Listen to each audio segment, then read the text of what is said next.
What I like about orthopedics is our goal is to make ourselves obsolete, fix the problem, get the patient's pain under control, and fix the issue that's mechanically causing problems, let them go back and do the things they want to do without pain. Hi, I'm John Feighan, orthopedic surgeon.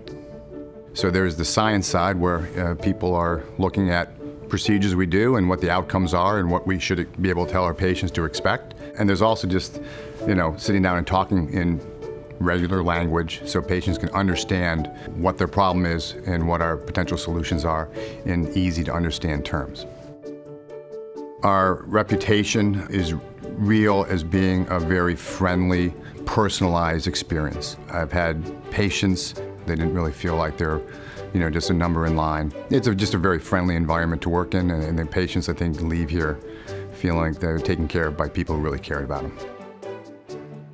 When you have a tough case that you've planned out and it goes according to plan, you sort of high-five the OR staff, like it's a great feeling, and the patient will be very happy with what happened today.